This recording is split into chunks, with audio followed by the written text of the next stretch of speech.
So this is ideally all the stuff that you don't want to screen in the first place. You would rather want people not flush it. These wipes are really, so many of them on their packaging, it says flushable.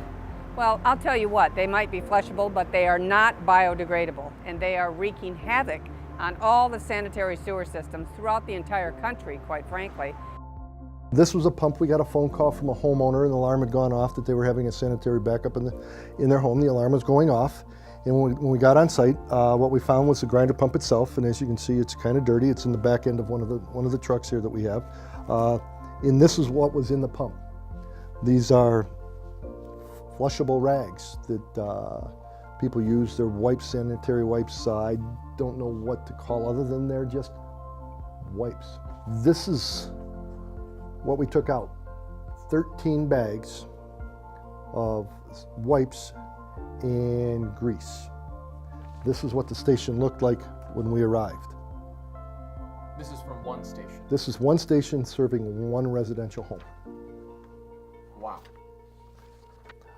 We have pulled not only flushables or the wipables that we're seeing there, we've also pulled out IV bags, bed sheets. Near a convalescent home, we had one pump station. We pulled an entire bed sheet out of a pump station. Oh, this is a significant problem around the country and really around the world.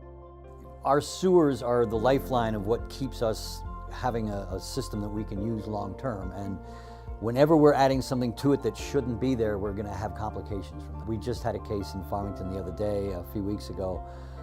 16 apartments were affected by a backup because it had a fairly small line had built up with grease to the point where it couldn't flow anymore. I think we ended up with 16 apartments that had been flooded by that. What happens is they almost become a rope, and they are wrapping themselves around our pumps. They're choking our pumps. We've put grates in, screens in, and we have to clean the screens out, particularly after a heavy rain, all the time. Basically, toilet paper, the moment it enters that system and it's flushing down your toilet, it starts breaking down. Basically, wipes will not break down. They just won't break down. And they end up, one will attach itself, a little grease on it, another one will attach itself, more grease, and you end up with this pile of rags and grease that will block any line. And if you don't do something about that, over time, you're going to have more and more lines backing up and flooding people's homes. Materials like flushable wipes can make it through those screens and add to the ragging issue within the wastewater treatment facility, water resource recovery facility, excuse me. So that can get into grinder pumps, into check valves. We looked at some of the different situations where it can block and impede the treatment process, and it's a manual, typically a lot of manual labor has to be exerted to clean out that equipment and get it back into service. This is all ends up costing the system. So everybody who pays a rate is paying part of that rate into fixing these kind of problems. And if you're not affected directly by a backup and it's in your home, you're still paying for it every month when you pay your bill, because all these things add up over time.